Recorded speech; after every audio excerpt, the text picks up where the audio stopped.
Well, here we are on a Saturday morning, beginning of the gardening season. As I said a couple of weeks ago, this is the new era where my roses are just flying and my tomatoes, everything's just looking great. However, the couple of months from now, things aren't going to be quite as balmy.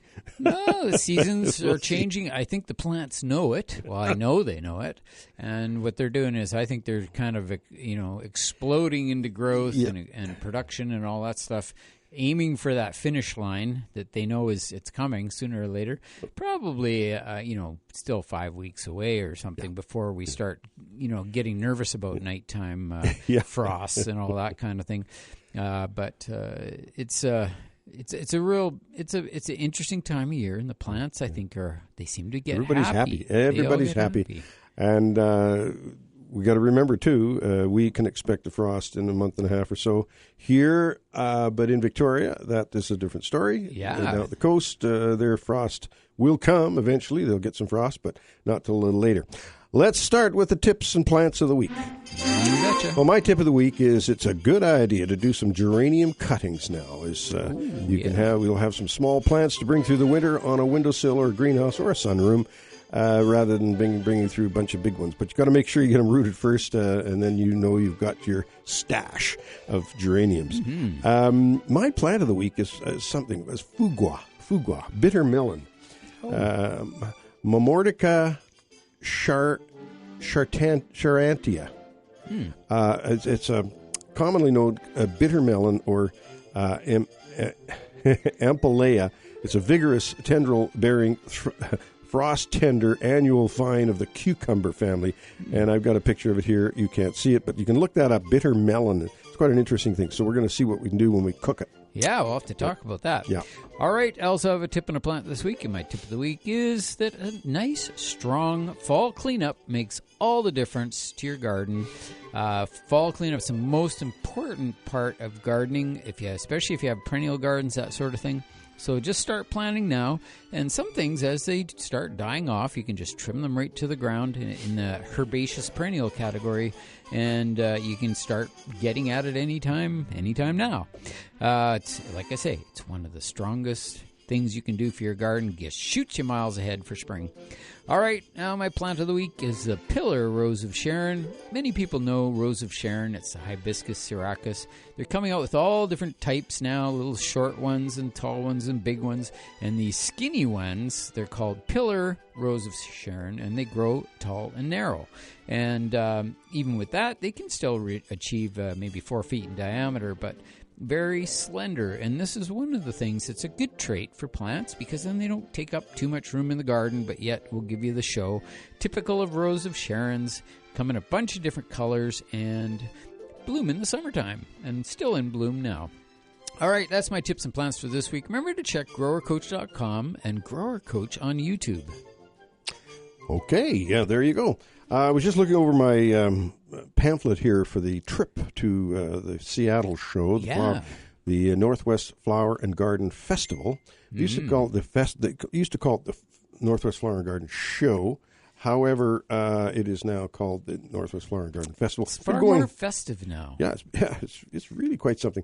And we'll talk about that as the show goes on today. But also the garden. There's a really neat event coming up at the gardens, the Abkhazi Gardens in Victoria. So we're going to talk about that as well. But first of all, we've got Ariel on the line. Good morning, Ariel. Good morning, gentlemen. Missed you last week there, my dear. Okay, I did talk to your partner about these squirrels. Now, I have beautiful big beef tomatoes that are producing. They are coming and they are climbing up and just taking a bite here and a bite there and wrecking my tomatoes. What do I do? Well, sort of getting a pellet gun. Yeah. Gotta cage them, I think. Yeah, you about the only thing you could do, Ariel, is get some chicken wire and cage your tomatoes. Really? Yeah, you could cage them. That's about all I can think of, because, I mean, squirrels are squirrels. I mean, they can get into areas, so you have to really make it secure, you know. Yeah, I don't know if that scare away bird line would have any effect on squirrels. I don't think so. One came right up to my face the other day on the top of my fence and just stared at me. And it was like a foot and a half away from my head, and he just stared right at me. And I thought, you're a brave little devil. Yeah, so I would suggest that's about the only thing to do is to protect them. Now, I'm quite interested. You actually saw this squirrel eating your tomato. Look at the thing. Okay, so I have the 6 tomatoes across my windows, and I'm on the ground floor. Okay, so they're all sitting right outside of my huge front window here, and I watched them come running up there and bite, and I go flying out there, and then they go running off. Well, that's interesting because we do have squirrels, and I do have tomatoes being eaten. But I've been blaming rats on that because rats really love tomatoes. More nocturnal, too, I think. And they're more you know more what? nocturnal. I just thought of something. The squirrels are just rats, with bushy tails. Well, they're bushy-tailed rats, yeah. There you go. So maybe that's what... Nope, I've seen them. Yeah, well, if you've seen them, you've seen them. I haven't seen what is eating them, but I assumed it was rats, and I've got some rat traps out, but... Anyway, that's what you're going to have to do, Ariel, is cage them up. Okay, then. I'll see if I can try to figure out how to do that. Okay, thank you. Well, good luck. Take care. Bye-bye. Bye-bye. Do squirrels come out at night, too? They're more I daytime. wouldn't know. I'm always sleeping. They're more daytime animals, yeah. That's what I would think, yeah. But,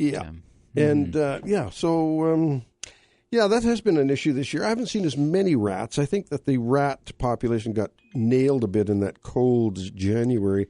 Just like the plants, the rats thought, things are pretty much done here. We're ready for spring. And they took their blankets off, and then they got hit. So that was good.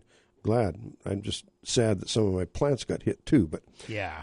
Anyway, we're going into another winter. It's going to be interesting. Not another winter. This is the beginning of a gardening season. It's not even fall yet. I know. Next week, I guess. A week, at least a week, more than a week away. Yeah.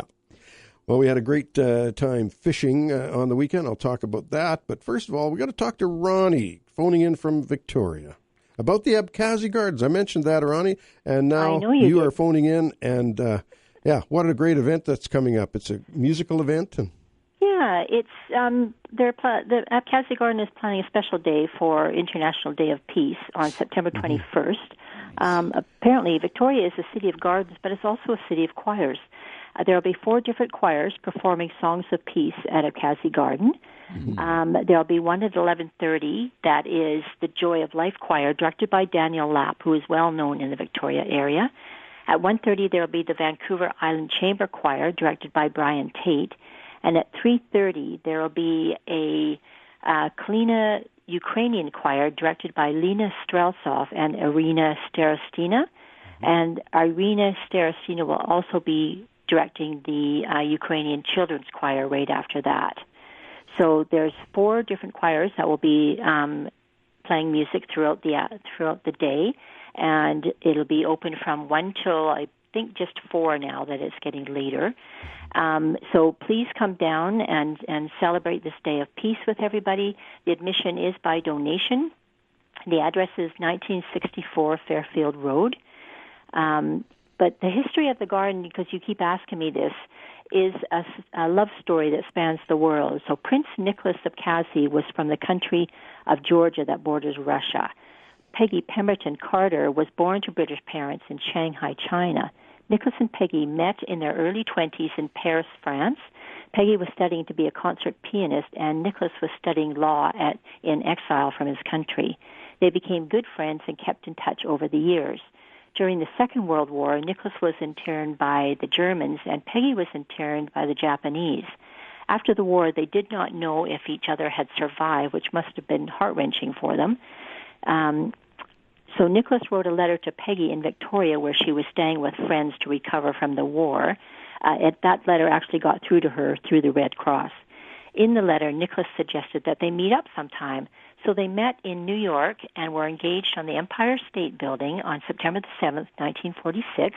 And then Prince Nicholas and Peggy came back to Victoria and got married and built that beautiful garden together. we call it a garden that love built and a garden of peace and healing, because they definitely needed that after their experiences in the war. So they invited the choirs to sing in the garden on International Day of Peace as a way to recognize our yearning for a peaceful world, but also to recognize music's healing power. So, wow, and the plant sale from last weekend is still ongoing. If people still need plants or bulbs, we've got them there as well. Right, very good. What a great story! It's lovely. Yeah, it's there was so much going on during those years, and for them to sort of get together and build those gardens, that definitely was a beautiful, final endeavor for them to do that. And of course, is it publicly owned now, that the gardens? It's owned by the Land Conservancy. Oh yes, okay, Right. Yeah. Right. Nice. Yeah, so it's but all the money that we raise goes to the upkeep of the garden, because it costs a fair bit to keep no that. kidding, no kidding. We all know that as gardeners, don't we? Yes, we certainly do. I'll tell you. We certainly do. Right on. So we invite everybody out next Saturday and have a good time, and come and buy some bulbs or some more plants for the fall garden. So, well, thank you. Victoria has a a life in the garden than you guys do. Yeah, that's right. Yeah. Now, don't be boasting here. I'm not boasting. I'm not boasting. We had torrential downpour yesterday, and I was on my shift at the garden, and it was just oh boy, down, yeah. So, yeah. Oh, wow, Ronnie, that's thank cool. you for the call, and we'll You're mention it again before the show's over, and we appreciate it very much. Thank you. That's brilliant. Thank you so much. Okay, Thanks, dear. Ronnie. Yeah. Okay, bye-bye. Bye-bye. Bye-bye now. Yeah, there you go. Well, We're going to have to take our first break of the day here, and we do invite your calls when we come back with the Garden Show after this short break. Here we go. We are heading into another portion of the show here, and I want to just chat a little bit about that wonderful fishing trip that we had on the last weekend. Went up to Salmon Lake. Donna and I went to Salmon Lake on our honeymoon back in the days, 1973, and we got there after visiting a number of lakes and getting sort of average fishing, the typical couple of fish a day kind of thing, Mm-hmm. Get there, and in 2 days we got 32 fish between the two of us, and they were fish. They were big fish, and so we have been going back to Salmon Lake a lot over the years. I even have taken my staff up there back in the day. At the end of the year, I'd take the staff up and we'd do some fishing. Here's the deal: the fishing isn't as great as it used to be, as typically of a lot of the lakes. However, the cabins are wonderful. Everything's great up there. And we got, Nick, my son-in-law, Nick, got into a fish, 4-pound, 8-ounce trout that he says he's never caught one that big before, and on the fly rod, and of course it's barbless hooks, flies only, barbless hooks.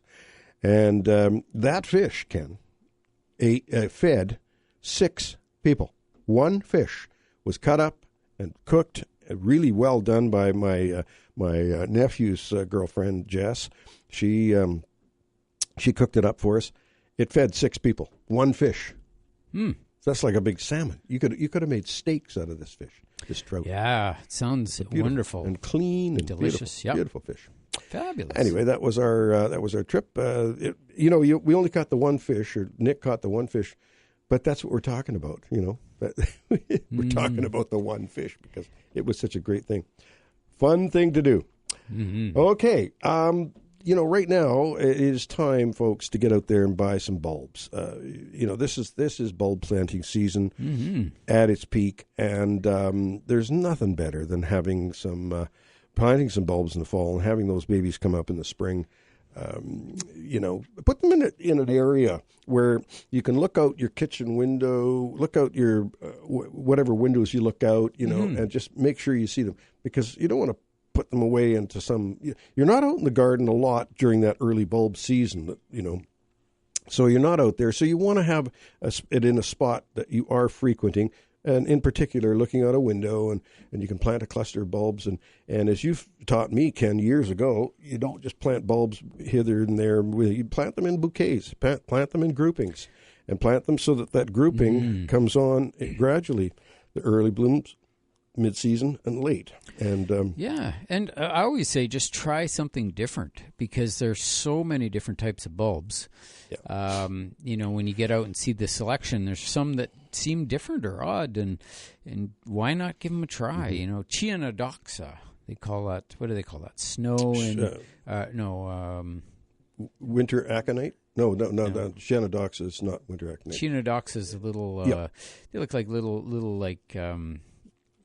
Sort of like a Scilla. Scilla is another really cool one that spreads around, little ones, and Muscaris, but Chianodoxa, snow in the. I'll have to look that up again. I know the botanical names, but anyway, it's one of my favorites. It comes in pinks and blues and white, and it's like just a little tiny little daisy flower. Remember the anemone blanda? Yes, just a lovely early anemone. It's just a beautiful thing and pretty and. They come in doubles and singles and a couple different colors. Pink, white, and blue is sort of typical. And there's a lot of anemones out there. Mm-hmm. Look at something I have in the garden, which is quite interesting. It's a pink lily of the valley. Right. Pink lily of the valley. That's a bit of a rare bird. I know. Guess where that came from? It came from Helen. Mm-hmm. It came when I dug out that nice low-growing ginkgo biloba, that one that lays flat. When I dug that out, there was some lily of the valley in there, and it came up, and it didn't bloom for the first couple of seasons, but last year it bloomed nicely, and it's bloomed a beautiful pink flower, which is unusual. And lily of the valley gets a bad name because it spreads around quite a bit. It's a pretty durable plant, but it's a good plant for shade and a good filler. It's a good plant if you have an area where you just can't get anything else to grow. Mm-hmm. And plants, that's a forgiving plant. Mm-hmm. The only thing is it's nice to plant it somewhere where it's kind of contained a bit. Mm-hmm. Raised planters, or if it is actually planted, if you can take little cut flowers from those, and they're so fragrant and lovely, even though they're a tiny cut flower, but still, I think I would put in a little bit of a root barrier. Take a large nursery pot, cut the bottom out of it, and bury it in the ground. There's a good plant. That's a good plant. Fill it up with soil and plant your plant in there, and at least you've got it contained.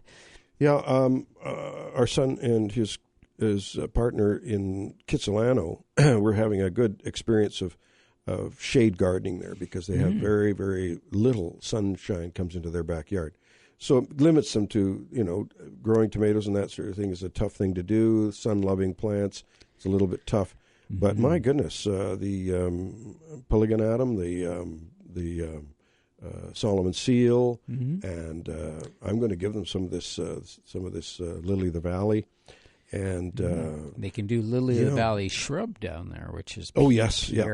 They would grow in those conditions, and of course some of the hydrangeas should be all right, and hellebores, and brunneras, and there's actually quite a good variety of plants that they can grow. Well, and it's going to be a good experience for me because I'm not that. We don't have a lot of shade in our garden, in our yard. Just one little area that has some shade, and even that is a little bit too sunny for some things. Mm-hmm. And so it's going to be fun to play with the shade part. And one plant that seems to do well in both shade and sun is coleus. Yep. Yeah, especially these newer hybrids. They're awesome in the full sun. Yeah. In part shade, they actually are more colorful in the sun. Yeah. They are. Yeah, that brings their color out. There's no doubt about that. And that's the other thing I'm doing right now, Ken, is preparing the greenhouse for winter. And by preparing the greenhouse, I mean I'm deciding what's going to live and what's going to die outside. Am I going to save this or not going to save this? It may be save a portion of it. I've got a huge stick euphorbia, that stick one. Forget the... Yeah, I should know it, but I don't want to guess. But it's a big plant now. It's in about a 12-inch, 14-inch pot, and it's huge. It's just a huge, massive plant, and I haven't room in the greenhouse for it this year. So I've taken some nice big cuttings, and I'm going to grow another one. And I think I might put this one on Facebook Marketplace or something like that and tell somebody to come and grab it. I know last year we had a giveaway. We had a bunch of plants out front. Yep. we're just giving them away. And the neighbors were happy. And my banana, the big banana, that I have out there, I gave that away. I saved one, brought it through the winter. But, it's really just it's a sad time of year for us in a way because these plants have been happy all summer, but there are a few that always get saved. My Bocarnia, the ponytail palm, the Pachypodium, of course, that one gets saved, and all my succulents and cacti. But a lot of those are quite small. I've got a big opuntia, that cristata opuntia that I have that's really quite nice. But what I'm doing now, too, is I'm taking all our coleus. I haven't bought a coleus in 4 years. Yeah. They're easy to root, and I root a bunch of them in the fall. Enough so I've got maybe 3 or 4 or 5 of each variety, each color. And I bring those through the winter. And then in the spring, I start expanding on that. I'll take cuttings from those. Take a few cuttings of each, and, it's great. And as your tip of the week about geraniums is spot on right now, because this is the time when you can take some geranium cuttings, and they will root quite easily, actually. And it's really nice. Instead of having really big, massive plants, sometimes you just have a few little 4-inchers. That's right. That you can bring in and just grow in the house on the windowsill or somewhere indoors for the winter. Yep. And they do quite well. I enjoy having the geraniums in for the winter. I know a lot of people put them into storage, which is also a good option. Yep. But just growing them as a houseplant, it's one of the few houseplants that just keeps on blooming through the winter. You get that little sparkle of color there, a little bit of showiness that you don't, not all your houseplants are blooming all the time, and that's one of my favorite things with houseplants. And I know we're going to be talking a lot about houseplants this winter, but one of my favorite things about houseplants is houseplants that bloom. Yeah. And last week my tip was that, get your Christmas cactus outside and get it into just a shady spot while these night temperatures are cooling off. Don't let it get sunburn out there if it's coming from inside to out. But these cool nights that are happening through the month of September are bang on for those plants. Then you can bring them in at the end of September, early October, and they're going to be happy to get back in the house, of course. But they immediately start to bud, and they'll do their thing right through October into November. And sometimes they just, if you get a good year or a good result, they sometimes just keep on blooming.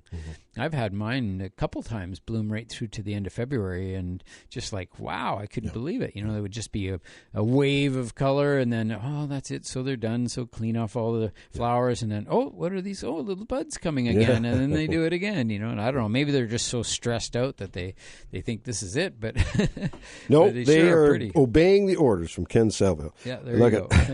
We're going to take a short break here. We've got Dan Bruce waiting on hold there. We can talk to him as soon as we come back with more of The Garden Show.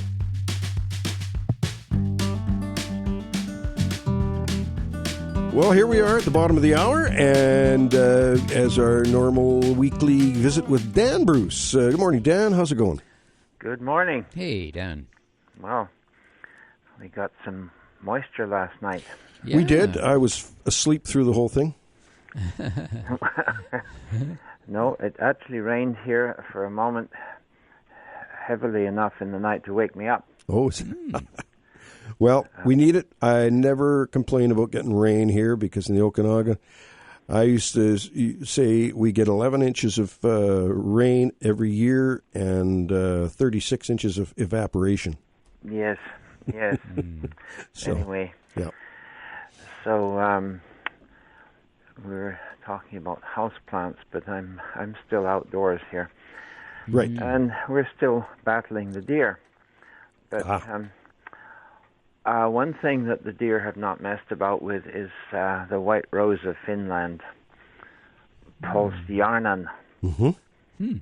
And I found a nursery back east that claims to have a stock of it. So I've emailed them and said, is this true? Yeah. Because I have one plant of it in the garden, but I would certainly like to get some more. What form is it, Dan? What is it? It's a climber. Climber. Yeah. It's said to be the world's hardiest climbing rose. Zone 2. Oh, wow. There you go. Wow. Raised in Finland in 1932. White flower clusters of white flowers, and it. The deer haven't touched it, although parts of it are low, but it gets tall. I mean, it's 12, 14 feet up into trees. Wow. So. And is it a repeat bloomer, or is it just bloom the one time? No, it's one time. Yep. And I have to admit, I get a bit antsy with people who complain because the rose only flowers once. Well, come on. I know. Christmas only arrives once, too. Yes. That's what but the other thing is, I was given a very acceptable gift the other day, quite recently, a large roll of black netting. Oh, okay. So I have planned to install this out there in the garden, going from tree to tree, and I'll need a stake here or there, but basically the trees will hold it up. And I'm going to arrange it so that the dogs can run underneath it without getting tangled up, and the deer will get tangled up. Oh. Yes. Well, I don't know if that's a good idea. Don't want to tangle the deer up. They deer are smart, Yeah. Once they realize that there's netting there, they tend to not get tangled up. That's right. But there was one situation a few years ago where I was told, and I think this would work, is to lay down chicken wire. And stake it so that it's raised above the ground, maybe about 2 or 3 inches. Yes. And a strip of chicken wire. It's like on the farms they have those cattle guard things where the cattle won't walk across because they got these bars and through a gate. Well, the deer tend to stay away from that chicken wire. They don't want to walk on that. And I'm thinking that might be a darn good way in certain situations. It's not going to work in every situation, but in certain situations. You see, the problem with that here would be that when the dogs have organized a squirrel safari, that wouldn't work with that because they're out there chasing squirrels, and the squirrel come down onto the ground quite frequently. Right. And now, speaking of that, we had a caller phone in just earlier today saying that the squirrels were eating her tomatoes. Have you ever had that happen? Squirrels eating tomatoes? I've certainly had rats eating them. Well, that's right. Yeah, I know. And a squirrel is a tree rat. They are kind of omnivorous. Yeah, it seems like tree rat. I like it. Well, they successfully prevented any use of bird nest boxes here because they just put their nasty little hands in and either rip the eggs out or just devour the baby birds. Oh dear. Let's get off that subject. I don't want to talk about poor little baby birds. Look at, I thought of you on the weekend quite a bit because what's the matter? Did you stub your toe or something? No, we were at Douglas Lake. We weren't at Douglas Lake, but we were at Salmon Lake, which is on the Douglas Lake Ranch, owned by the Douglas Lake Ranch. Yes. And we, instead of coming back through Westwold, we drove through the ranch area out to the Merritt area through that way. And I thought of you because I know you have a history there at Douglas Lake. At Nicola. Oh, at Nicola. Oh, okay. I thought it was the Douglas Lake Bench. Well, my history at Douglas Lake is sort of vicarious through Neil Williams, who was the manager there. Okay. And is that tall dude? No. No, I met a real tall cowboy at your place one time. But yeah, the Douglas Lake. No, that's not him. No. Douglas Lake Ranch is huge. Yep. The largest in BC, if not the largest in North America. Wow. I mean, it's huge. And so even bigger than some of those. Nicola is big enough. I mean, it's 250,000 acres. Wow.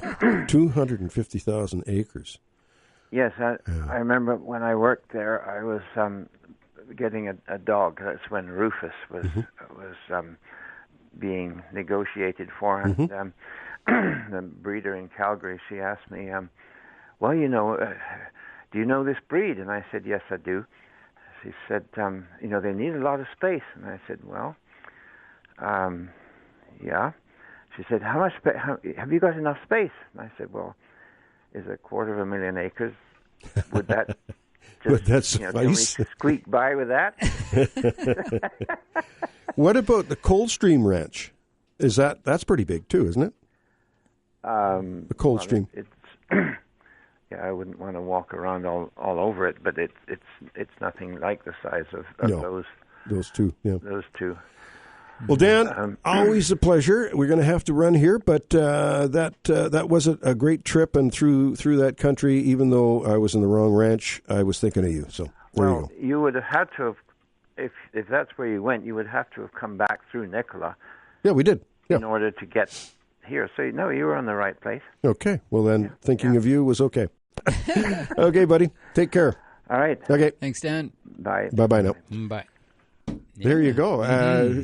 It was a good trip, though. I mean, it's fun to see a working ranch today that's well kept. It's really cool because I've never really spent a lot of time on a ranch. I love horses. I grew up. My dad had work horses when I was a youngster, and the smell of horses reminds me of my youth. It's interesting how scents and smells bring back a lot of memories. Yeah, they stay with you. And being in the garden world, that's one of the things that is part of what we do, right? The lilacs, for example, which for me, as soon as I smell a lilac, I'm immediately brought back to when I was about 10, 12 years old, and we had a huge lilac hedge down the side of the property. It was so beautiful, and when it was in bloom, as a kid, I had a lawn chair, and I'd go out and sit right beside that hedge, and the smell, it would just waft in lovely, lovely fragrance. And I used to sit and watch the hummingbirds come in for a meal. Oh, yeah. It's just a couple of scents that reminds me of my youth is, of course, when I'm working with tomatoes.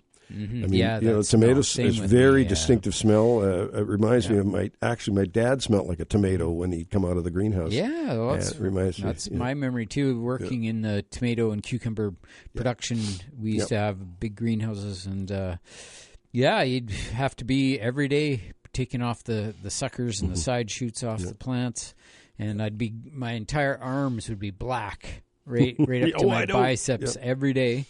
Is from that, but that smell, I just love that smell. And you know what Dad used to clean his hands and arms with?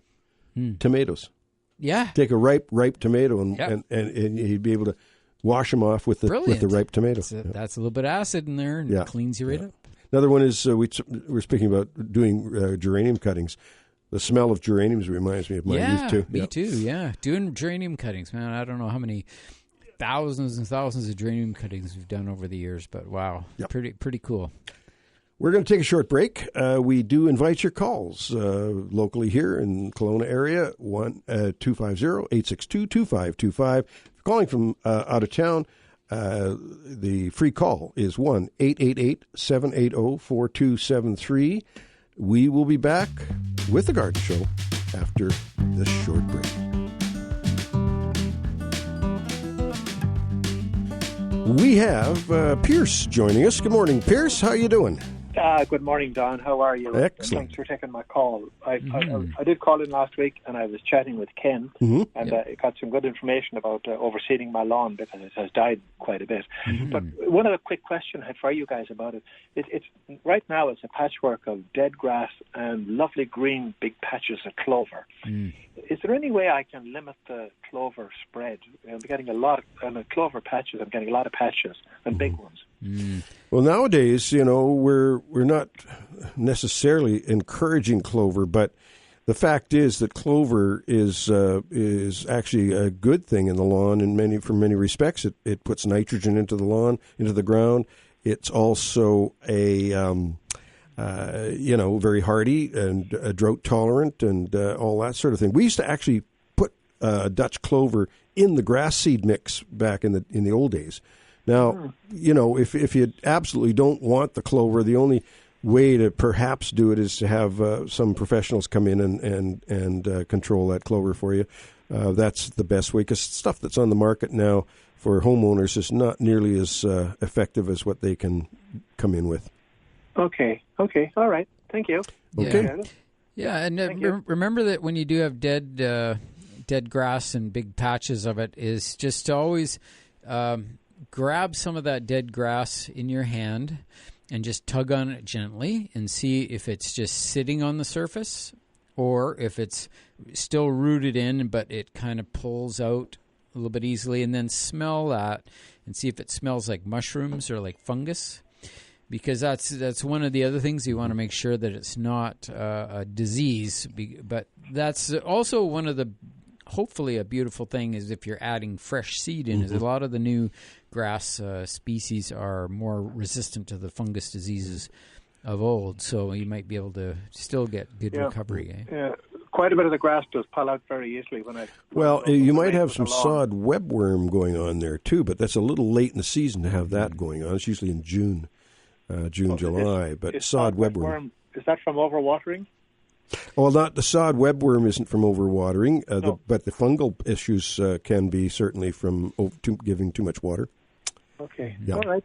Thanks, guys. I really appreciate your help. You're welcome. Thanks for the call. Bye-bye. Good luck. Bye-bye. You take care. Yep. And we have Cindy joining us. Good morning, Cindy. Good morning, guys. Good morning. I've got a couple questions here. One of them, I've spoken with you before about my red maple. It gets mildew on it. Now, in the spring, I think it was copper I was supposed to spray with. Was that? Yep, copper is You can helpful. do it. Yeah. Oh, okay. Anywhere now, fall to spring, you can apply that. Okay, what about the fall? Do I still use that, or do I want to use something else? You can do the copper as well. Did you try the mulch? I didn't. Because I'm telling you, I've had some real success using compost mulch around the drip zone and that. Oh, really? Yeah, that was a Dr. Hoytink was in town years ago. Ken and I had a great meeting with him, and he microbiologist, and he said using some composted mulch around a couple of bushels. Okay. He used the term bushel, and I didn't quite know exactly what a bushel was, but a couple of bushels around a mature tree it's something to do with the organisms in this organic mulch competing for the something that the mildew, I don't know, something like that. Anyway, that has had some good results. Okay, that's great to know. Now, am I too late in the season to give my boxwoods and my cedars a bit of a haircut? No, you can definitely do that. Okay. You can do, typically, like with hedges, like when it's an actual hedge, hedges are done 5 times a year, 6 times a year, right? And they're kept as a hedge, and that's what keeps them nice and thick and full and looking great. And then, so your last time of the year often is in September, and you do the last trim, and you let them just kind of bounce back from that a little bit. Just key important things are the hedge trimmer needs to be super sharp. Right. Because that's one of the parts of preventing disease spread over the winter by having crushed leaves on the surface, right? Nice, sharp hedge trimmer is important. Right. And my sister-in-law has a couple of sand cherries, and she's wanting to, pin them back quite a bit. Is that advisable now, or should she wait till spring? Usually you wait till after they bloom in the springtime. Okay. And then you can hit them really hard, and they rebound with a bunch of new growth, and it rejuvenates them, right? Right, okay. So the sand cherries, they have their ups and downs. Where are you located? Are you in Kelowna area? Yeah, in Kelowna, in like the Lower Mission area. Yeah, so in the Kelowna area, we do have some issues with peach tree borer, which is a grub that gets in the root system. Okay. So whenever you're dealing with these red leaf sand cherries, they're called Prunus sestina, you always check at the base, right where the trunk comes out of the ground, and you're just looking for jelly. Okay. So you see this kind of jelly, it's kind of mixed with like a sawdusty material, and that's how you know you'd have a peach tree borer in that plant. And unfortunately, it's really hard on them, and they really struggle. So just as an awareness thing that, you know, if they get really bad and they're not looking good and not performing, and they got a lot of jelly around the base, you know, it might be time to switch them out for something different. Okay, yeah, she's just wanting it because it's sort of impeding, like it's going up beyond her porch as well as her house number and things like that, and it needs a really kind of a good haircut. And so she had said, I wonder if I can, like, pin them back now. And I said, I don't know, but the guys will know. Yeah, you can take off a few branches right now if you'd like. I tend to wait till they, you know, start losing their leaves a bit. Okay. So, you know, into October. And then what I do, there's two methods of pruning. One is they call heading it back, and that's where you literally just hack everything off. Okay. Use a hedge trimmer, whatever you want. That's heading back. The other method is selective removal of branches to achieve a shape that you want.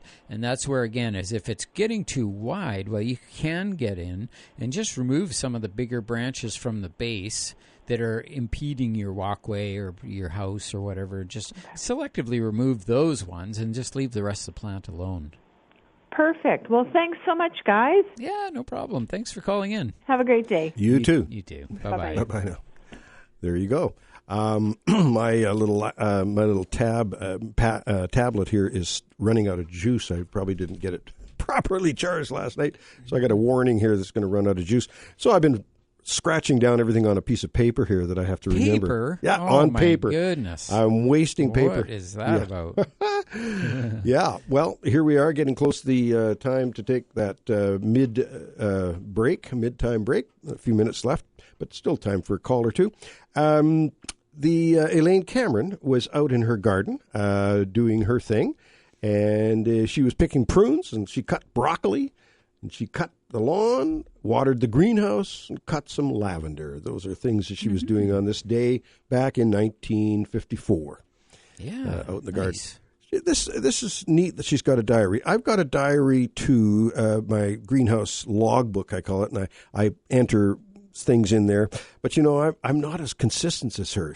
Every day she's written something in her garden. It's so consistent and so appreciative now. Years from now, when if somebody grabs onto my diary, they're going to say, hey, I missed a couple of weeks there and didn't write a darn thing down. What was he doing then? Yeah, she never missed. Yeah, she never missed a day. Other than that, she was a piano teacher, and she would go to the festivals, the Okanagan music festivals and whatnot. The greenhouse right now, Ken, I'm having a good time. I'm cleaning up. I'm making sure it's nice and tidy. I'm taking cuttings. I'm organizing. And I've got a new system of making tags. I have a printer, a little printer that makes little tags, and they're clear except they're black print. And I'm able to put that and put them on a tag. And I tried some this spring. And to see the longevity, because that's the big deal with tags is longevity. They fade, they break, the longevity is very important with tags, and you should back that up with a picture of the plant and on your computer and have that documented there, because it's very easy to lose sight of what the darn plant's name was. And there's looking up some of these plants that I'm splitting and whatnot, trying to find the correct one, Googling it and whatnot, you really find out and realize just how much diversity there is in plants out there. Oh, yeah. Because some of these are like crassula. that genus Crassula. There's just tons and tons of them. And so the little variations, some of them have variegated foliage, some of them don't, some of them are small. I've got a book that's called 10,000 Ferns. I know. It's just mind-blowing, and it's like an encyclopedia, and you open it up and you go like, oh my God. Yeah. That's just ferns. It's nuts. And that's probably not all of them. There's still more than what's in that book. You know, or geraniums. I used to have a book that was just garden geraniums, hardy perennial geraniums. And it had, I don't even know how many it had in there, 3,500, something like that. Yeah. Just amazing. And, the Edinburgh Botanic Gardens, the Royal Botanic Gardens in Edinburgh, they claim to have 2% of the world's genus represented there. We're going to take a break here at the bottom of the hour, the top of the hour. But we're going to be back with a rip-roaring hour of garden show when we come back after this short break.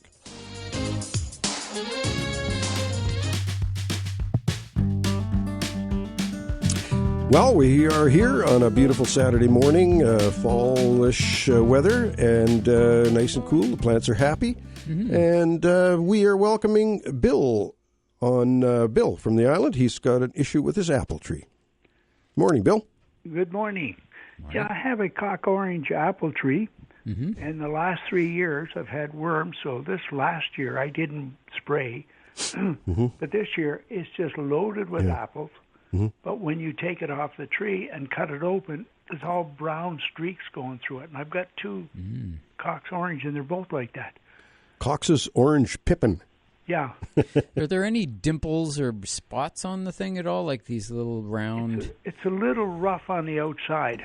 Yeah, so it sounds like that could be a bitter pit issue, which is actually a calcium deficiency.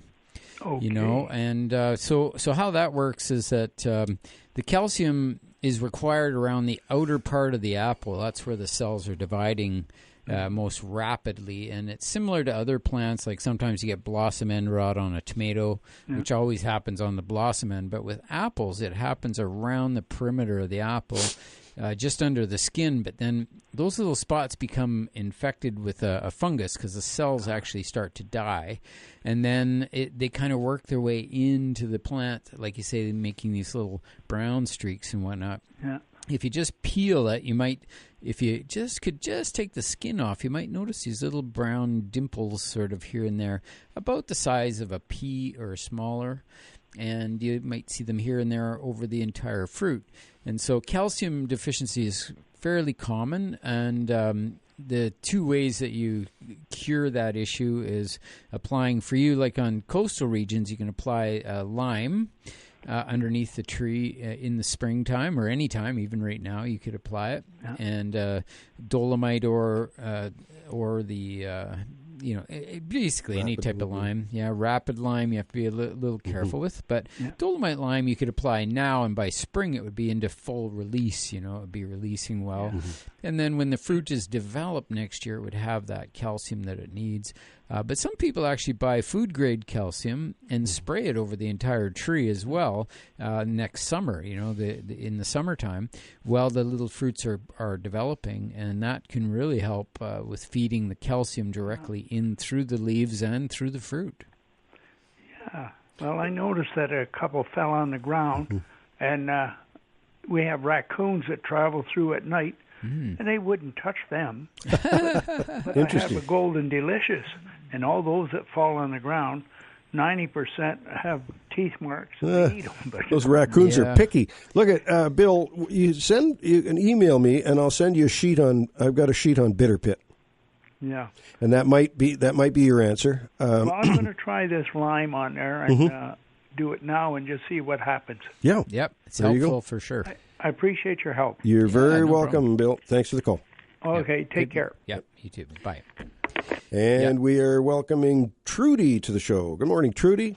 Good morning, everyone. Good morning. I have a question about my peppers. I've got the miniature ones, the little guys, and they're about, the bush is about 3 feet high, loaded with peppers, but they're not turning, only 3 out of the whole bush, 2 bushes, and the leaves look like it needs water.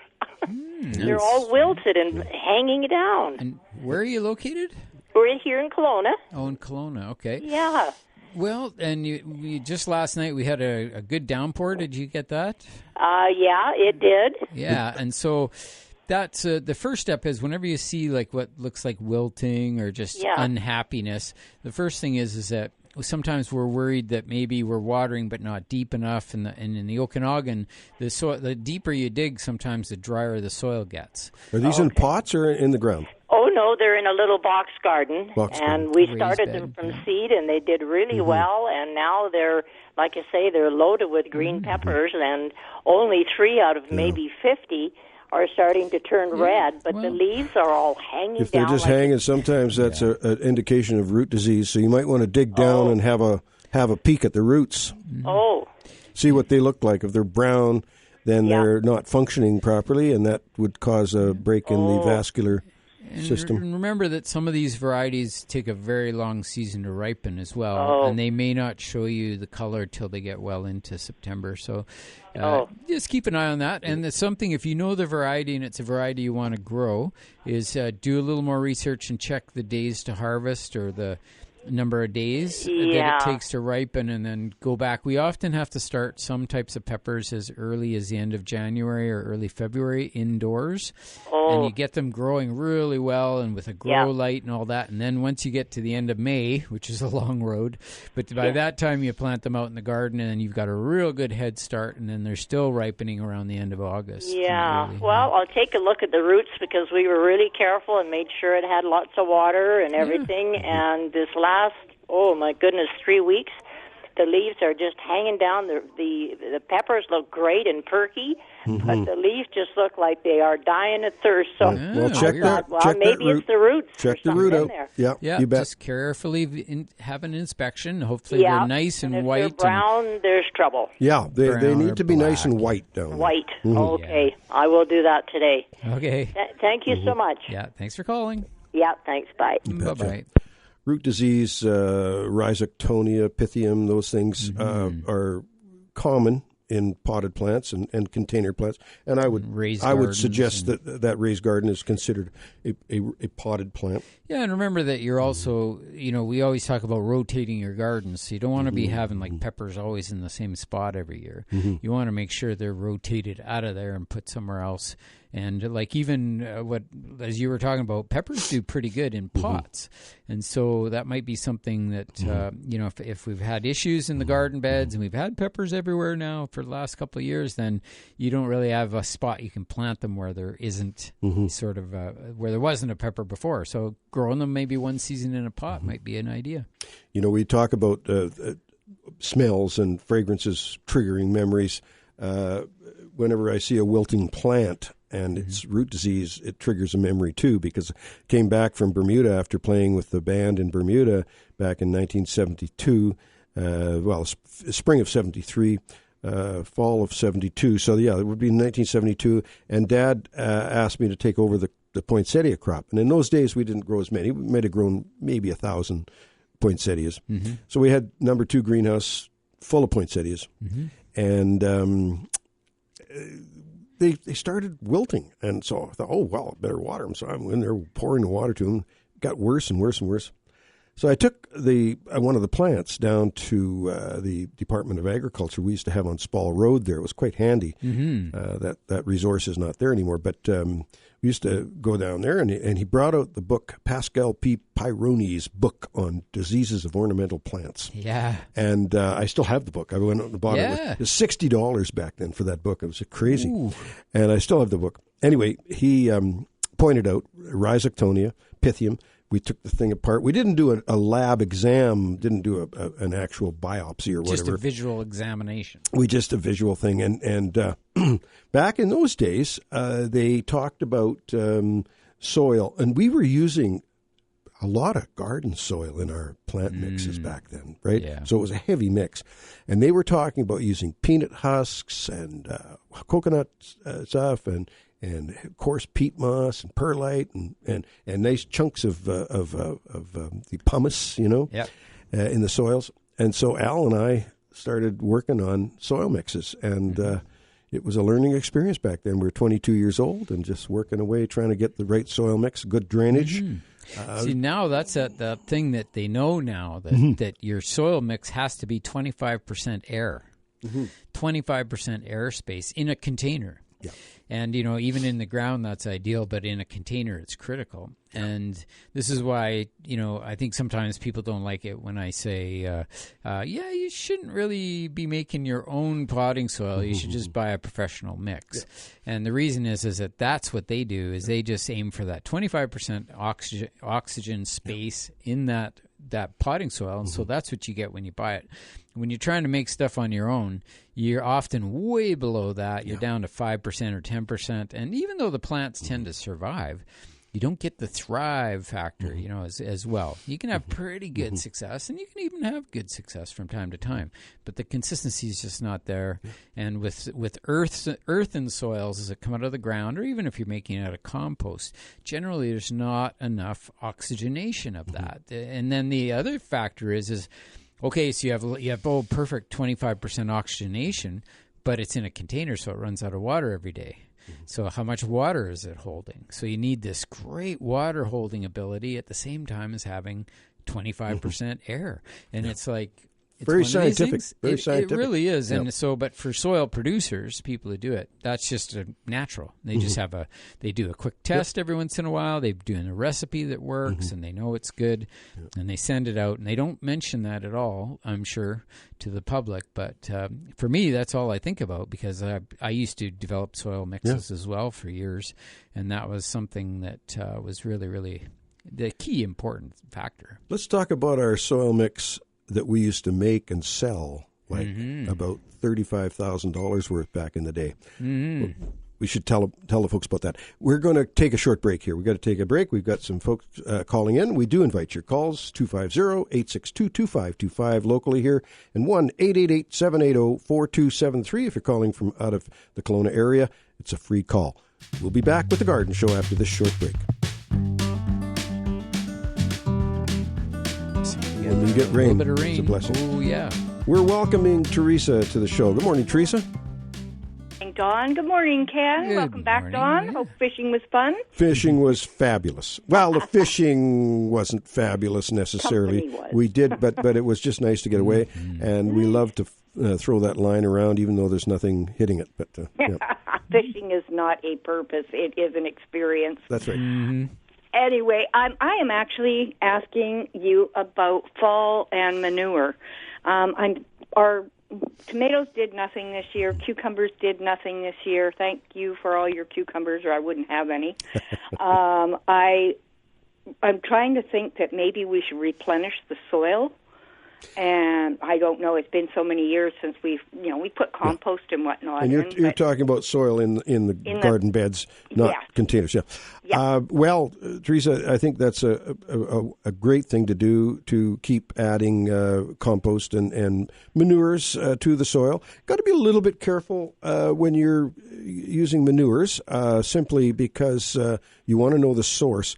Now, most likely, if you're buying manure in a bag, it's probably been tested and carefully sourced, but that's why I'm asking you. Because I'm a little nervous. Yeah, we've had a few incidences over the years, more than just a few, where manure has been contaminated with a herbicide. Is used for controlling broadleaf weeds in pastures. And, of course, it doesn't do any harm to the cattle, but it goes through the cattle, and, of course, it's in the manure, and then people adding the manure to their yards or gardens, and you end up having this typical 2,4-D-like symptoms on the plant material. Yeah, and that's no good. I'm not doing that. No, well, I'm just saying you want to know the source, and if you know where the manure is coming from, and just ask the farmer if there's been any herbicides used on the field or not, that would be a good thing to do. Yeah. What would you recommend maybe for putting it to bed in fall then, rather than the manure? What?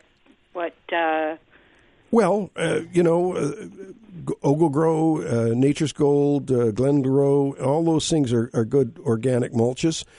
Also, The black diamond peat is one. Now, that black diamond peat doesn't have a lot of nutrient in it, does it, Ken? Yeah. Oh, does it? It does. It does. It's just a little bit salty, but that's okay. It does.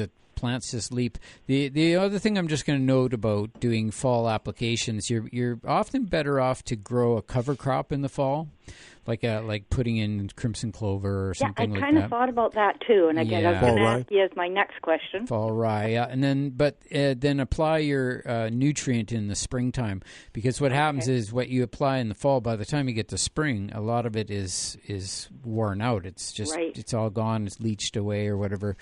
So by the time you get in the spring, when you apply, that's what with a lot of farmers and people who rely on that nutrient boost, is that they apply it in the springtime so that it's there for the plants in the spring and the summer and not gone by the time they get going. So application of any of those things definitely in the spring, but your cover crops right now are, even I try to get some cover crops going in August, or as soon as, like, I have a bed that I finished up. I got all my spring-ish plants out and finished, and so then apply that cover crop in there right away in end of July, early August, and just let it grow right for the rest of the year. And it's awesome. I like the clover, like crimson clover, because it just boosts the nitrogen level in the soil as well.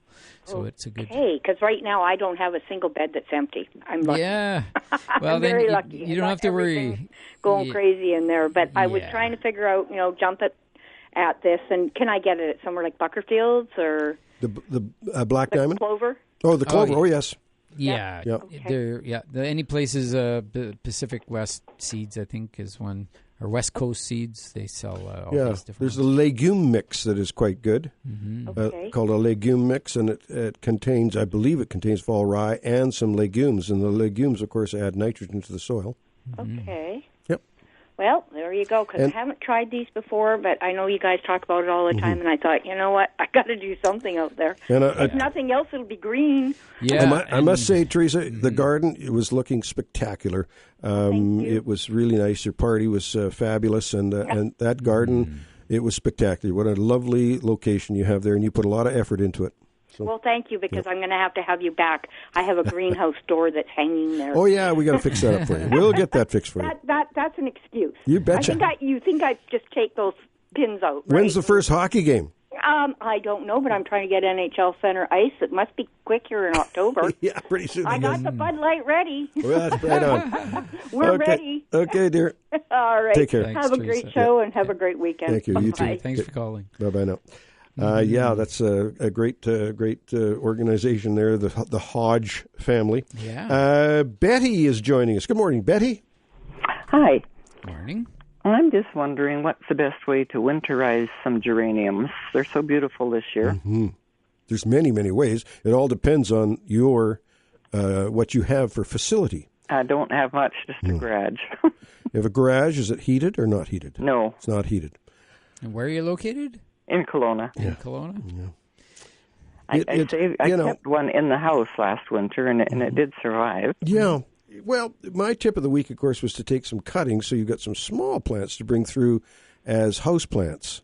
And then you've got some small plants to bring through, and you're not dealing with the big mother plants, So just take cuttings and plant them now? Yeah. Mm-hmm. The other thing you can do, if you've got a room in the house that's cool, that you don't keep the heat on, it's cool, but it's not freezing. No, we don't. Yeah, that's the issue. But if you can if you've got a couple of plants that you feel good about, you can bring a couple of larger plants through, and then take your cuttings in the spring and expand your geranium inventory that way. So where do you take the cuttings? What's the best? Well, just tip cuttings. Yeah, tip cuttings is your best. You want bottom heat though. You want to get yourself a little heating pad, and use some very, very open, clean potting soil. I use one called Sunshine Number 4, which has extra aggregate in it, and you give them a good soaking at first, and then let them go slightly dry between each waterings. so that you don't promote the blackleg, the rot that comes in with geranium cuttings. You want to keep them, let them get dry, and then give them a soaking. Let them get dry, and then give them a soaking. And with bottom heat, that will root quite often. You want to use. I'm going to suggest about a 3 to 4 inch cutting. And you take all the flap and everything off the bottom, cut it at a joint. That's where your most action is. Cut it at a joint. And we often snap them rather than cut them. We don't cut them with a knife anymore. We often just snap them off because that way the cell doesn't get compromised. The cell walls don't get compromised. They pull apart. It's quite easy to do. Other than that, you can dig them out. And leave a little bit of the soil on there. Cut them right back to maybe a foot, and put them in paper bags. And put those in paper bags and leave them. That's the mother plants. Eh? That's the mother plants. That's the big guys. And then leave them in those bags through the winter in the coolest spots you can. Like you could put them in the garage, but watch the weather like a hawk. If it gets any more than 3 or 4 degrees or 5 degrees below zero outside, that will start freezing in your garage. So you want to just pop them inside for a bit while that's happening and then put them back out there. But they're best cool. And then in the spring, periodically through the winter, you can examine them and put a little bit of moisture on the roots just to keep the roots from dehydrating totally. And the tops are going to look like heck. They're not going to look very good at all. But then in the spring, you put them in a bucket of water and wait until they start to push the new shoots. And when that happens, put them into pots and get them outside. Sounds wonderful. There you go. Thank you so very much. You're welcome. Thanks for calling. Bye. You bet. Bye-bye. We have Gabriella calling in. Gabriella, good morning. Good morning, everyone. Morning. My question is about the lawn. We purchased lawn fertilizer called Vigoro. It has number 2904. And I wonder what is the best time and how to apply this. Because as you maybe remember, we have a history of dandelion and now a creeping plant as weeds in the grass, on the grass. Right. So now I want to take care of the grass, ready for a good sleep during the next season. And I wonder if it's good time to apply this lawn fertilizer or not, and how. Well, that particular one has high in nitrogen. That's going to promote growth. There are two schools of thought on that, but I think, Ken, would you agree that it would be better to get the nitrogen fertilizer on in the spring rather than now? Well, what we do is we do early applications of like 18-18-18 in the spring first, and that's just a balanced fertilizer that stimulates root development and gets some shoots going. And then once it gets hotter in the summertime or end of mid-May or so, that's when we apply the high nitrogen. We do that once a month through the summertime. And then right now we'd be doing the last application of the season soon. And you can still you can use that product if that's what you have. It's got high nitrogen, Yeah, you could still use that, but you could also go back to like an 18-18-18 product, which is more balanced, which gives you more of a rooting, maybe getting ready for fall sort of situation.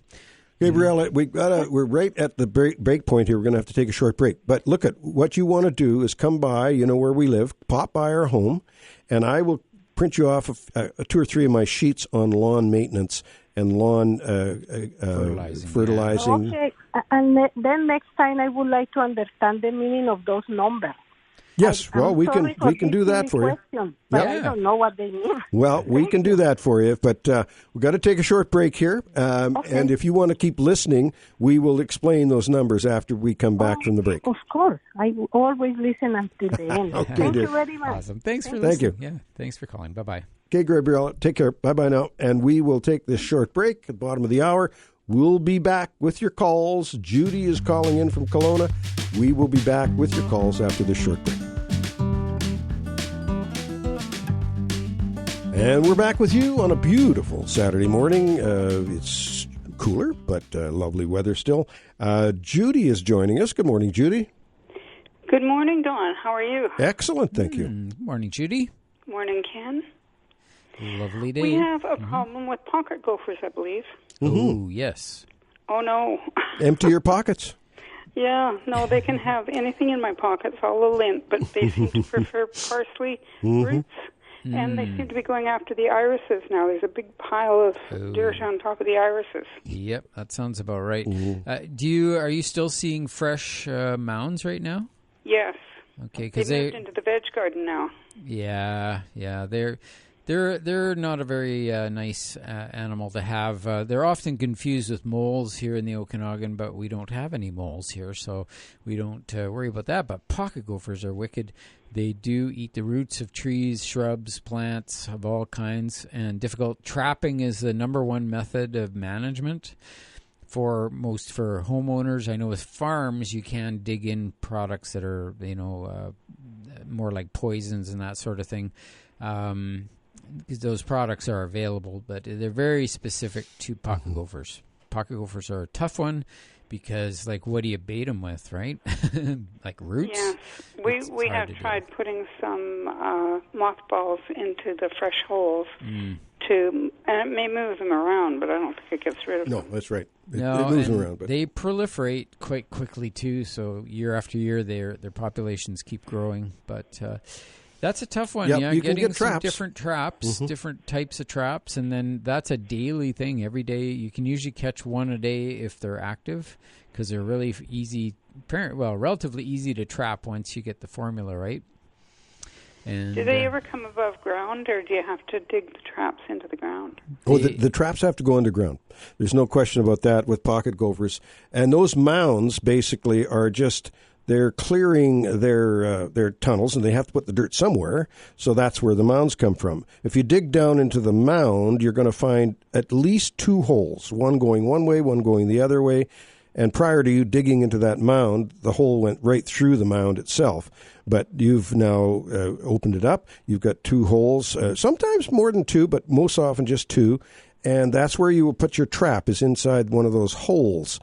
And so when and ideally a trap in one hole and a trap in the other. If the mole is in one area, it's going to come through and hit one of the traps. If it's in the other area, it'll hit the other trap. So there was a product. I don't know if they still sell them.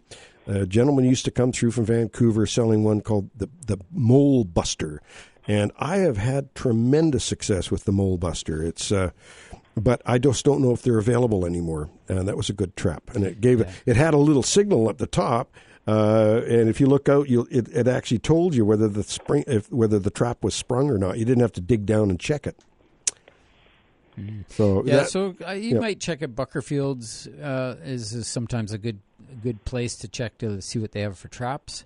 And it's a bit of a challenge. Yep. That's about the only thing you can do. Judy. Yeah, there are smoke traps as well. The Giant Destroyer, it's called.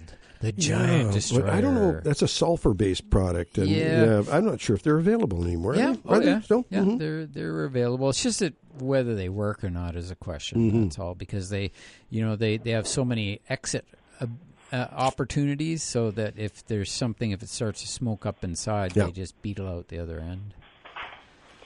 Okay, well, thank you very much for your help. Wish me luck. Okay, well, thanks for calling, Judy. Nice to hear from you. Yeah, if they come up, you might get your BB gun out. There's a thought. I wonder what the neighbors would think of that. I don't know. That's a good question. You got to be careful with that stuff. Anyway, Judy, thanks for the call. Thank you. Take care. Thanks. Okay. Bye-bye. Mutual friend, Judy. Yeah. We are going to get back into some drying this year. Of course, we didn't dry any cherries because we couldn't find any cherries, any good source of cherries. Too many, yeah. And we didn't can any peaches this year, but we are going to can some pears. And I'll tell you, that Anjou pear, or Flemish beauty pear, one of the two was recommended to do the drying with. And I still have dried pears. I use them in my cereal. I use them for a small snack. Drying fruit is one of the coolest things to do, Ken. And we've got the dryer all ready to go here now again this year. We're certainly not going to do the volume that we did last year, but we still have. And I don't have any grapes. The grape crop wasn't the best this year. Kiwis are fabulous, but I don't think you can dry them very well. The kiwis. But the grapes, I dried a lot of grapes last year, and I still have some of those I use in my cereal. So grapes, pears, plums, another one. The prune plums, do really well in the dryer.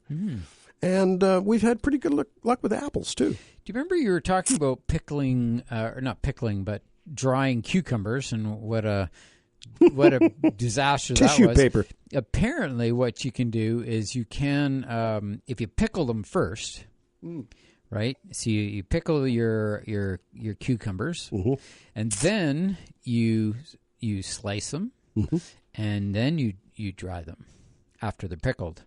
And you dry them only to that point where they're crispy dried, but don't over-dry them, but get them to the point where they're crunchy and breakable. And then you put them in your grinder, and you crush them. And you get this beautiful powder, which you can use for putting on your popcorn. It's just dill pickles. It's lovely, right? That dill flavor. Oh, isn't that cool? And you can sprinkle it on different things in a sandwich. You can mix it with mayonnaise and make sandwiches and things out of it. Really, I think that was a really cool idea that is a delicious idea. Well, interestingly, this fugua fruit that looks like a cucumber, but it's all wrinkly. I'd put a posting on Facebook with the fugua, and your brother Roy, who's down south there, is in the Philippines, is he? In the Philippines? He posted on Facebook on my board a few recipes for it. He said they eat it all the time down there.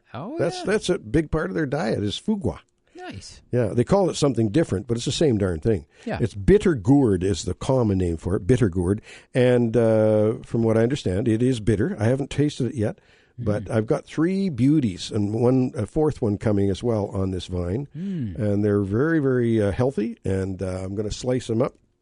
There's one recipe that I've seen where you slice them up into about a 3/4 of an inch deep slice, and you cut the center out, and you put a shrimp in there and some sauce and whatnot, and you saute them like on a thing.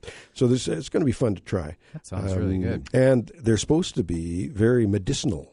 Lots going on. I don't know if they'll make my hair grow, but they certainly might do something. I don't think anything's going to make my hair grow. Anyway, that's what I'm going to try. And but drying is right around the corner now for us. We're going to be doing a lot of that coming up, and canning as well. But not next week, because I'm going to be out of town next week, Ken. I'm going to be going to a wedding in Vermilion, Alberta. Nice. There Vermilion. Vermilion is a town of about 5,000 or 6,000 people. It's about half the size of Kelowna was when I was born. Kelowna was about 10,000 people when I was born here in 1950. And it's a small town, but very cool. It's got a big rodeo fair that is famous, and we're going to our niece's wedding. So we're heading all the way out there. Going to stop off in Golden, stop off in Cochrane, Alberta. Cochrane, Alberta, which is it's where Donna's older brother Al lives, and so we're going to visit them too. So we're going to try and get a few visits in, and So what we're going to do right now, I think, is take a short break. There's no calls on the line, but just give us a call, fill that board up, because we want to answer your gardening questions, and we love to talk to you. That's what the show's all about, and so we'll do that. Can we take that short break now? We're going to do it, and we'll be back with the Gardening Show after this short break. We are back with you, and it's a beautiful Saturday morning. It's starting to the sun is starting to come out, and I think the coast, the Victoria area, is going to have some nice sunny days coming up too. So hey, this is what a great time of year to have some sun, because it's not so blistering hot. Yes, absolutely. When it was 39 degrees out there, that's a little too hot for this old boy. It's comfortable to be out in the garden and get some stuff done and not have to worry about it either being too hot or too cold. It's just right in the fall, and I love the cool mornings.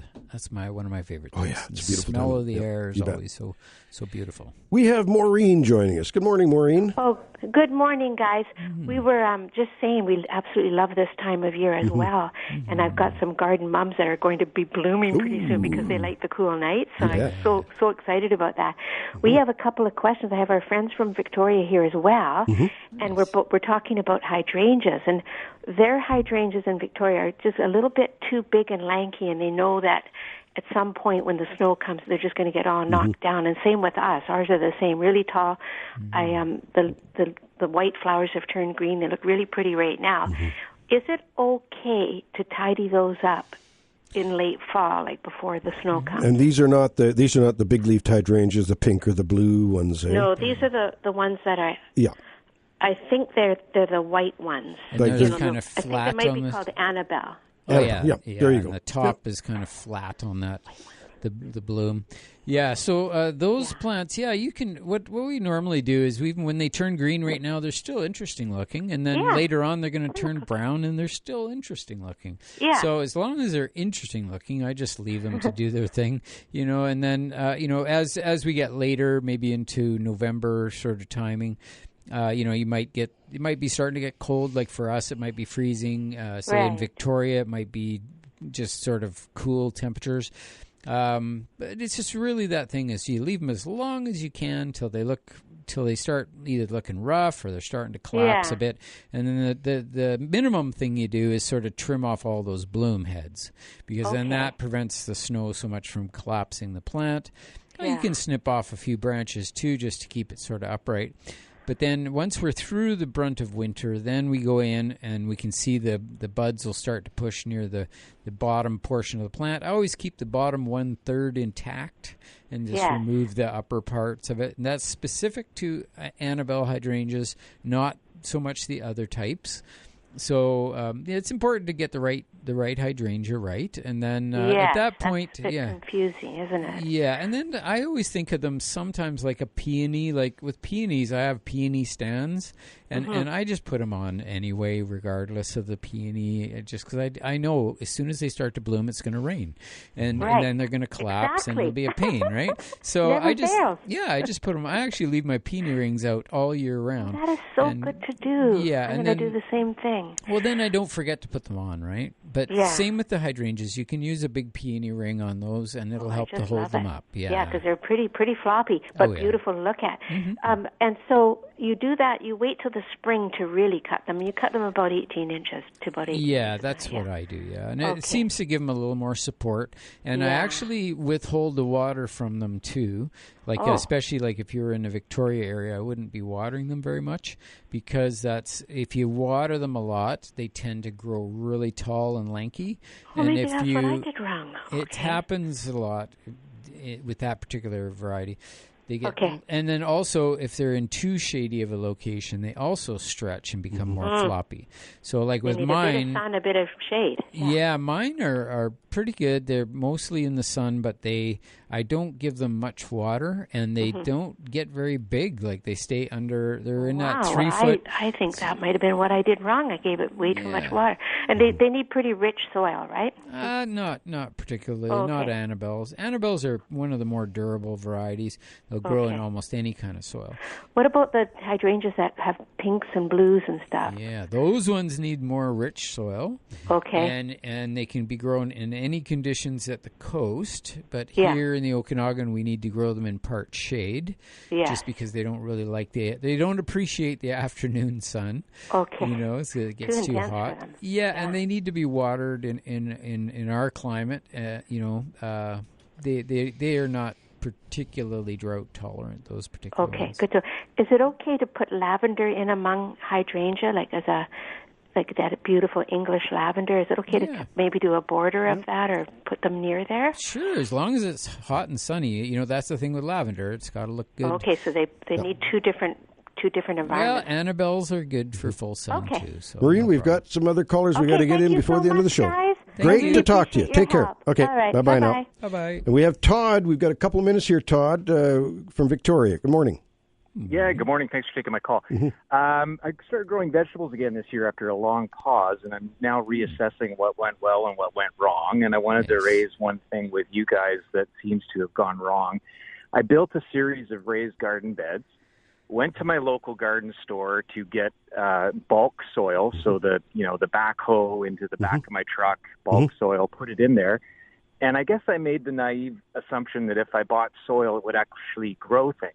And at the beginning of the season, I put that soil in, added some, they suggested put 50% compost in, And right at the beginning of season, then I planted some rhubarb plants and some kale, and they immediately died. They went red, died. So I then added some, bagged soil, 6 inches, grew some stuff in it, seemed to go okay. But, I've planted some radishes recently, and they've gone red and died. So I'm just trying to understand that issue of bulk soil and whether or not it's actually supposed to grow things and what I need to do to fix it. Todd, there's definitely an issue with the soil if that's what's happening in general to your plants after. Bulk soil is quite acceptable, but it all depends on what kind of soil it is and the source and all that. So I would question... if you take some of that soil, put it into a pot and plant some seeds in there, into that pot, and just do a little test to see if those seeds germinate and they come up and they look healthy. If they don't, then there might be an issue with the soil. Sometimes plants turning red, too, just means a total lack of nutrients in the soil, and so it's kind of what they call dead. So feeding, are you feeding? Do you have a feeding program at all? Yeah, a little bit. Probably I planted those radishes kind of at the end, right? So I didn't put any more nutrients in. But is there any risk that it's got contaminants in it or herbicides? Or you just never know. You just don't know, and it depends on the source. I mean, if it was a garden center you bought it from and other people have been buying it and having the same experience, then there might be an issue. But it's hard to say. I did mention that manure issue, but that's not the symptoms that come from that manure contamination with the it's more like it's more like distorted leaves, and twisting and malformed and twisted and malformed leaves rather than just turning color. So Todd, look we're going to have to move on. We've got one more call to fit in here before the end of the show, but check back with the garden center for sure. I would. Yeah, and if you do see similar symptoms either now or next year, send us, take some pictures and email them to us, and then because we can tell what deficiencies are what based on the look of the leaf. Yep, you bet. Okay, great. Okay, Todd, thanks for the call. Thanks for calling. Okay, bye-bye now. Bye-bye. And we literally do have about 2 minutes here for Darlene. Good morning, Darlene. Good morning. Morning. Hey, you were talking about geraniums for the winter. Mm-hmm. I put mine in the garage, and they're going on to 5 years now, and they're doing beautiful. Nice. I've got 5 plants, and what I do in the spring is put new soil in it, and they're doing fantastic, and I keep them in the garage. That's great, and they are quite durable. Does the garage freeze in the winter? Yeah, it does. But what I do is I put them up against the wall that's sort of the house, sharing with the house that doesn't have all the so you're cold. cognizant of that, Yeah. And sometimes a person can put some insulation over top of the plants during the real cold spells. But Darlene, that's good information. Thank you. And I don't water them because I'm away for the winter, and in the spring I just trim them back and put new soil, and they're doing great. Fabulous. Thank you, dear. Appreciate the call. Have a good day. Okay, Thanks for you the too. info. Bye-bye now. Bye. Yeah, there you go. Now, we're just about close to closing down here. I just want to mention that the 3 numbers on the fertilizer bag are, the first number is nitrogen, and that promotes growth, foliar growth. The middle number is phosphoric acid, and that promotes blossoms and root development. And potassium is the third number, and it does also promote some root development and winter hardiness and that sort of thing. So that's the 3 numbers on the bag in a nutshell. There's a lot more to it than that, but there you have it. And don't forget, the trip to Seattle is on. Phone Sun Fun Tours, and get your seat booked because we're going in February to the Northwest Flower and Garden Show. So keep that in mind. And don't forget Abkhazi Gardens. And the Abkhazi Gardens. Next week. Next week, the Abkhazi Gardens. It's the International Day of Peace celebration there. And that's for the Victoria folks that are listening. And, and if you can't hear us on the air, pick us up online as well at any time. So, so let's start the tips and plants of the week. You betcha. Well, my tip of the week is take geraniums and do some cuttings. There's all sorts of ways to do it. But if you want to have more information, you can email me, and I will send you some information on how to root your geraniums. Because you can root them and have small plants to come through the winter on the windowsill or If you've got a little greenhouse, that's great too. But rather than carrying those big plants through. My plant of the week is the fougois, the cucumber-like plant. Well, it's related to the cucumber. It's called bitter gourd, is a common name for it, and one of the common names. And I'm going to have some fun cooking up some fougois in the next little while here. And it's fun to say. Yeah. All right, I also have a tip and a plant. My tip of the week is that its strong fall cleanup makes all the difference in your garden. So when you do your fall cleanup, especially with plants, just hit it hard, clean everything up, make it spotless, divide your perennials, clean up, move things around. You can do all that stuff in the perennial garden, and it makes such a huge difference for next year. If you can, even after you're done the cleanup, is remulch with a nice organic composty mulch over the whole area, about 2 inches thick. That's just a wonderful thing to do in the fall. All right, now my plant of the week this week is the pillar rose. I say hibiscus, but pillar rose of Sharon. A rose of Sharon's a beautiful plant, blooms all summer, bright and colorful, and very nice. And the pillar forms are tall and skinny, which is very useful in the garden. That's my tips and plants for this week. Remember to check growercoach.com and Grower Coach on YouTube. And don't forget, the Okanagan Historical Society have their calendar out. Phone Chris Jennings, 250-862-2801 to get your calendar. My Shigo quote of the week this week is, reach for 100 always, but sometimes it's wise to grab a 90 and run. There you go. There you and go. There you have it. Yeah. We are going to say goodbye and see you next week.